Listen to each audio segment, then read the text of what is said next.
Bonjour Jean-Pierre Daroussin, Bonjour. nous sommes ravis d'avoir eu la chance de vous rencontrer. Euh, on a découvert le film Des hommes hier. C'est un film dans lequel vous jouez un rôle, et pour citer Lucas Bellevaux, pour lequel vous excellez. Un film où beaucoup de choses passent par les non-dits, par les interprétations, que le spectateur peut faire par rapport à l'interprétation. Du coup, ça m'intéresserait de savoir quelle lecture vous avez faite du film et du scénario aux différents stades. Quand vous avez lu le scénario, quand vous l'avez découvert et quand vous avez vu le film, vous, pour la première fois. En lisant le scénario, je me suis imaginé. D'abord, j'ai trouvé l'ensemble de la proposition très, très intéressante. Euh, je pense qu'il est plus facile à voir d'ailleurs en tant que film qu'à la lecture parce que comme le croisement des voix off. Parfois, en lisant le scénario, parfois on était obligé de qui est-ce qui parle là, parce que parfois on sait pas qui. Voilà, à la lecture, c'était techniquement, je dirais, plus difficile que une fois que on voit le film, c'est beaucoup plus évident. Mais passé ce truc-là, je voyais bien effectivement la force du rendez-vous que cette histoire propose à la conscience et à la mémoire et à l'idée même de mémoire. Quoi, de, et le personnage que je joue était effectivement quelqu'un qui a du silence en lui, mais un silence éloquent, on va dire, et qui a vécu des choses qui la tuent pendant longtemps. Il sait que ces choses font craqueler son environnement, que ces choses sont dangereuses pour le lien familial, même pour le et, et donc il essaie de maintenir. Il, il, il représente une certaine droiture finalement dans une continuité dans la culture familiale, quelque chose comme ça, d'essayer tout le temps d'apaiser les choses et de comprendre, et en même temps lui-même se sent aussi, malgré tout, il y a une part de lui qui reste à l'écart. Voilà. Donc voilà, c'est un personnage qui a une douleur sourde, et tout en ayant une bonne volonté, quoi, voilà. Quelle consigne vous a donné Lucas pour l'interpréter et qu'est-ce que vous avez apporté de vous-même dans ce personnage?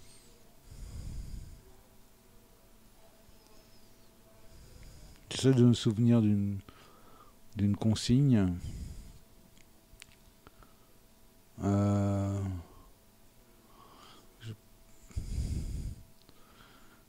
j'ai pas de souvenir. J'ai pas de souvenir d'une consigne particulière. Je pense que on avait compris ensemble dans quelle atmosphère on était, qu'est-ce qui se dégageait. Je pense que les consignes, elles sont assez vite résolues lorsqu'on fabrique le costume, quoi, quand on est en train de décider telle couleur ou quel genre de quel genre de manteau, quel genre de veste, quel genre de ça dessine un personnage assez à gros traits de, de l'extérieur, et après la cuisine pour ressentir et faire ressentir qu'est-ce qui se passe à l'intérieur. Bon, bah, elle est venue assez justement et assez facilement. Euh, non. Est-ce qu'il y avait un gros travail amont, par exemple?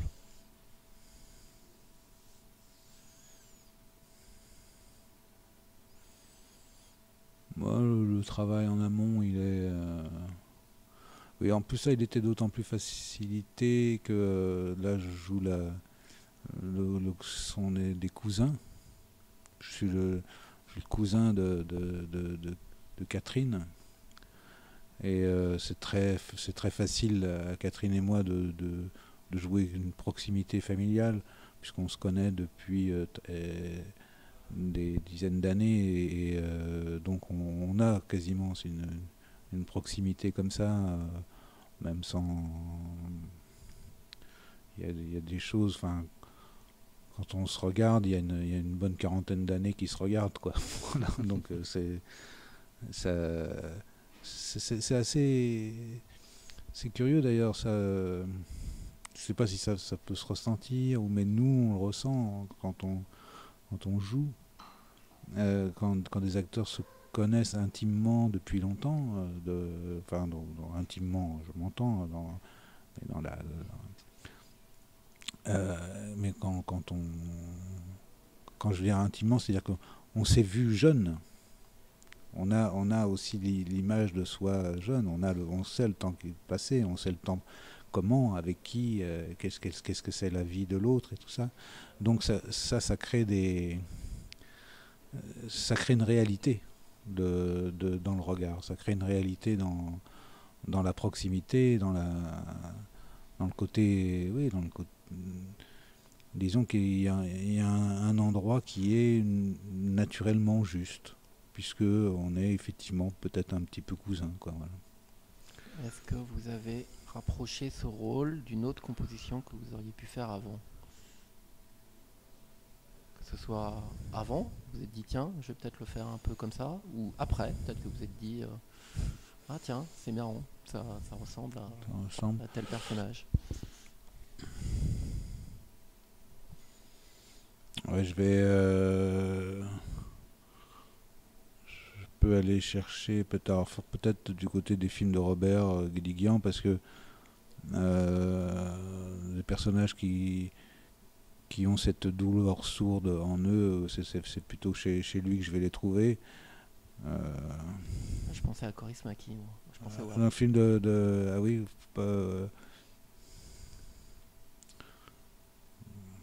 oui, j'aurais pas pensé au personnage de policier de ce film-là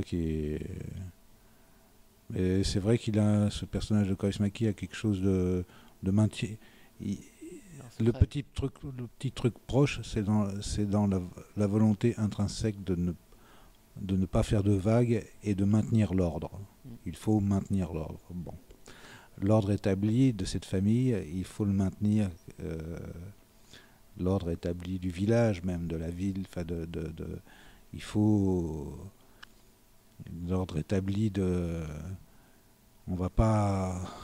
Voilà, on évite de mettre des coups de pied dans la fourmilière, ce que fait le personnage de Depardieu. C'est quelque chose... secrètement, mon personnage peut-être lui envie cette qualité-là de savoir mettre le coup de pied dans la fourmilière. Mais en même temps, il y a un sens du devoir qui l'empêche de le faire, quoi. Il n'était pas prêt non plus à en payer le prix. Oui, absolument. Est-ce que c'est un sujet sensible? Est-ce que c'est un sujet qui, pour vous, dans votre histoire personnelle, résonnait particulièrement? Moi, j'ai connu... il y a des échos dans ma jeunesse de la radio. J'entendais les attentats, j'entendais ce qui se passait. J'allais souvent au bidonville de Nanterre, qui était à côté de chez moi. Avec mon père, on amenait du matériel, des choses aux gens qui étaient là.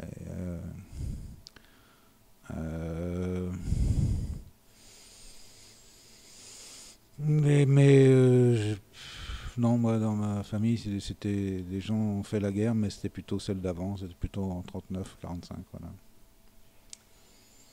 Depardieu et vous-même, vous avez des partitions voix off qui se répondent les unes aux autres. Est-ce que vous les avez travaillées façon théâtre? comme on peut le faire au théâtre? Non, pas du tout. Parce qu'en fait, par exemple, moi j'ai enregistré ma voix off pratiquement 2 mois avant de tourner. Et on a travaillé comme ça au moment de faire des essais caméra. Euh, Lucas avait besoin, lui pour des raisons de tournage, d'avoir au moins un témoin de ses voix, de calculer calculer les timings, calculer tout ça, et puis de se dire qu'il y avait quelque chose au niveau du montage, quand il entamerait le montage, il aurait déjà ses voix off pour faire le montage, qui était quand même important pour lui. Donc on les a enregistrés très en amont. Et il se trouve qu'il était content de cette première version et qu'on a très peu retravaillé. Donc par-ci par-là, un petit mot par-ci par-là, mais que cette première version d'enregistrement de son témoin pour faire cette voix off a été finalement la définitive. Voilà. Je vais prolonger une question que j'ai déjà posée à Lucas Belvaux tout à l'heure et que je vous ai déjà un petit peu posée. Le film, il part de l'histoire, il a été interprété par l'auteur qui en a fait un livre. Lucas Belvaux y a mis sa dose d'interprétation et vous-même, en tant qu'acteur, vous apportez votre dose d'interprétation. Est-ce que, du coup, Lucas a essayé de vous aligner sur sa vision d'une manière ou d'une autre, en vous donnant des sous-textes ou en vous expliquant certains petits passages? Par exemple, je pense à des choses qui peuvent être signifiantes. Je pense par exemple aux surnoms qui sont donnés, Oui. entre les personnages. Donc, cousin d'un côté et feu de bois, avec une bascule qui se fait clairement et qui se fait également dans la manière de nommer les Algériens. Et cette bascule se fait au même moment. Par exemple, est-ce que ça, c'est des choses qui ont été que vous avez travaillé ensemble? Oui, j'imagine qu'on a eu qu'on a eu des discussions. Oui, c'est vrai. Même parfois de façon informelle, pas pouvoir, des commentaires. Évidemment, quand on travaille, avant, on discute de ce qu'on ressent des personnages. Donc, oui, il y a un échange. Euh, Moi, mais de toute façon, c'est aussi le travail de l'acteur, d'essayer de se mettre dans la pensée du metteur en scène. Parfois, c'est intéressant d'observer un metteur en scène sur un tournage pour pouvoir interpréter le personnage, même quand il n'est pas en train de suivre la scène ou quelque chose comme ça, même quand il n'est pas en train de... Mais souvent, les metteurs en scène, sans s'en rendre compte, sont imprégnés eux-mêmes des personnages, et il leur échappe des attitudes, il leur échappe des moments, des choses comme ça qui si on les capte bien, on comprend comment les personnages peuvent agir dans leur propre conscience au metteur en scène. Et s'il y a certainement quelque chose là à choper. Moi, je me glisse souvent dans les pas du metteur en scène sur un tournage. Ouais. Vous me rappelez Michel Serrault à ce niveau-là. Je ne sais pas si vous connaissez cette anecdote de Michel Serrault. Non. Michel Serrault avec Claude Sautet. Michel Serrault et Claude Sautet s'entendaient pas du tout au début du tournage et ils étaient presque allés jusqu'au procès. Claude Sautet ne voulait plus de Michel Serrault, qui n'arrivait pas à jouer son rôle. Et ils ont essayé plusieurs fois et Michel Serrault essayait plusieurs choses et il n'y a rien qui marchait. Et Claude Sautet, ça lui plaisait pas du tout. Et à la fin, vraiment sur un clash, Michel Serrault il dit: c'est ça que tu veux? Ah, j'ai compris, attends, je sais ce que tu veux. Il fait une partition et la Claude Sautet le regarde, il dit: mais oui, c'est ça, c'est exactement ça. Il dit: bah fallait me le dire, hein, t'avais qu'à me dire de jouer comme tu es. Claude Sautet voulait à tout prix que c'était un film très personnel du coup. Et il avait fini par piger ça. Oui, oui, oui. et peut-être que Claude Sautet s'en rendait pas compte, il était incapable de dire c'est ça, parce que c'est effectivement. Mais c'est très souvent ça. Sous- alors les metteurs en scène, heureusement, en- sont des infimes nuances parce qu'ils sont multiples aussi, puisque justement ils sont beaucoup de choses. Dans leur regard circulent beaucoup de choses des personnages et des situations qu'ils ont. Mais oui, il y a on n'est jamais très loin, en tous les cas, de quelque chose qui s'accorde. C'est ça qu'on cherche. C'est à être à produire un son qui s'accorde, même si le son est évidemment différent, mais il y a, il y a des voilà, il y a des timbres des timbres d'existence qui peuvent se mélanger plutôt harmonieusement. Oui. Eh ben, je vous remercie beaucoup.